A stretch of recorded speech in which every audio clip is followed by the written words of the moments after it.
नमस्कार दोस्तों, स्वागत है आप सभी का आपका अपना YouTube channel Bihar study point. और आज हम बात करने वाले हैं क्लास 10th का मैथ प्रश्नावली 1.2 का प्रश्न संख्या 3 के बारे में। चलिए इस क्वेश्चन को अच्छी तरह समझने का प्रयास करते हैं और आसान भाषाओं में इसे सोल्यूशन करते हैं। देखिए प्रश्न कहता है कि अभाज्य गुणनखंड विधि द्वारा निम्नलिखित पूर्णांकों के एलसीएम और एचसीएफ ज्ञात कीजिए। यानी अभाज्य गुणनखंड विधि, कौन सा विधि बोल रहा है? अभाज्य गुणनखंड विधि से हमको एलसीएम और क्या करना है, एचसीएफ निकालना है। तो चलिए पहला प्रश्न को हम सोल्यूशन करते हैं। तो पहला प्रश्न है 12, 15 और 21। ठीक है, तो सबसे पहले क्या करेंगे, इस सबको हम तोड़ेंगे, सबको अलग अलग क्या करेंगे, तोड़ेंगे। ठीक है, 12 को, 15 को और 21 को क्या करेंगे, अलग अलग तोड़ते हैं। 2 से लगाइएगा 6 आएगा, 2 से लगाइएगा फिर 3 आएगा, यहाँ पे 3 से लगाइएगा तो 5 आ जाएगा, यहाँ पे 3 से लगाएंगे तो कितना आएगा, 7 आएगा। तो इस तरह से हमने क्या कर दिया, तीनों अंक को अलग अलग जो है गुणन कर दिए हैं, तोड़ दिए हैं। अब देखिए 12 का क्या आ गया है, देखिए 12 के 2 गुने 3 हो गया। 15 के जो है क्या है, 3 गुने 5 और 21 का जो है आपका 3 गुने 7 है। तो 2 क्या रिपीट है, 2 बार, तो 2 के पावर 2 गुने 3 हो जाएगा। ये इसमें कोई रिपीट नहीं है तो सेम रह जाएगा और यहाँ पे फिर 3 गुने 7 आ जाएगा। ठीक है, इसीलिए अब हम निकालेंगे क्या, एचसीएफ। क्या निकालना है, एचसीएफ। ठीक है, तो देखिए एचसीएफ का रूल्स क्या कहता है अभाज्य गुणनखंड में, कि जो दी गई जो संख्याएं होती है, जो दी गई क्या होती है, संख्याएं होती है, उसमें उसके जो गुणनखंड होती है और उसमें जो अंक आता है, वो अंक जो अंक सब संख्या में मिलता है और कम होता है, यानी दी गई संख्याएं में जो अंक सब में हो और कम हो, उसको हम लेते हैं एचसीएफ में। ठीक है, या और यहीं पे क्या करते हैं, एलसीएम में क्या करते हैं कि जो मिलता है उसमें ज्यादा, जो मिलता है उसमें ज्यादा वाला, और जो नहीं मिलता है उसको भी क्या करते हैं, एलसीएम में लेते हैं। तो हमको एचसीएफ निकालना है। तो देखिए इसमें कौन है, कौन नहीं मिल रहा है। ठीक है, इसमें 2 है लेकिन इस सब में नहीं है, तो 2 होगा, नहीं होगा। 3 इसमें भी है, इसमें 2, यानी 3 जो है तीनों में, 3 जो है तीनों में है, तो क्या हो जाएगा, और तीनों में एक ही एक 3 है, इसका मतलब एचसीएफ कितना हो जाएगा, 3। और 5 इसमें है और में नहीं है, 7 में है और में नहीं है। तो कौन मिल रहा है, सिर्फ एक ही अंक मिल रहा है, वो आपका मिल रहा है 3। ठीक है, 3 जो है सभी में है और सभी में एक ही है, तो एचसीएफ क्या हो गया, इसका 3 हो गया। फिर बात किया जाए अगर एलसीएम के लिए, तो एलसीएम में क्या हो जाएगा, जो नहीं मिलता है वो और जो मिलता है उसमें ज्यादा। ठीक है, तो 2 नहीं मिलता है तो ये आ जाएगा, 3 सब में एक ही है, 5 है और 7 है। देखिए 2 दूनी 4, 4 ते 12, 12 पंचे 60। ठीक है, और 6 सत्ते 42, 420। तो एचसीएफ और एलसीएम जो है आपका निकल चुका है यहाँ पे। तो एचसीएफ क्या आ गया, 3 आ गया, और एलसीएम क्या निकल गया आपका, 420 आ गया। कोई दिक्कत? चलिए अब आगे देखते हैं प्रश्न संख्या 2 की।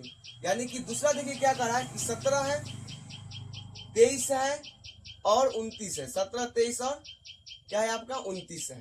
ठीक है, अब इसको तोड़िएगा आप, 17 को तोड़िएगा, 23 को तोड़िएगा और 29 को तोड़िएगा, तो ये तीनों संख्या है जो आपका अभाज्य है। क्या है, अभाज्य। ये स्वयं और एक के अलावा किसी अन्य संख्या से ये डिवाइड नहीं हो सकता है। ठीक है, तो इस सेम रह जाएगा। तो 17, 23 और 29, देखिए ये अब सभी अभाज्य संख्या है, जिसका मतलब ये एक और स्वयं से ही कटेगा, एक और क्या, स्वयं से ही, इसका यही है।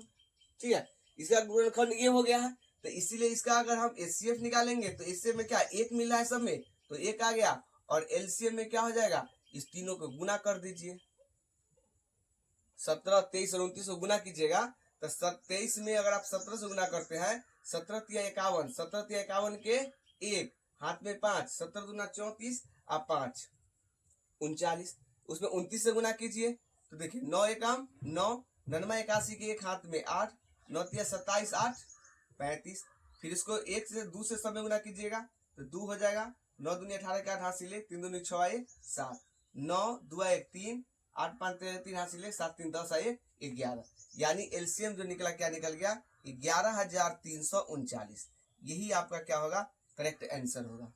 ठीक है, तो देख पा रहे हैं कैसे बन रहा है। तो ये तीनों संख्या क्या था, अभाज्य था, जिसका कोई गुणनखंड नहीं होता है, वो सिर्फ एक और स्वयं से करता है। तो एक से तो एचसीएफ क्या हो गया, एक हो जाएगा, और फिर एलसीएम में क्या, तीनों को गुणा कर दिए, जो आया वही आपका क्या है, आंसर है।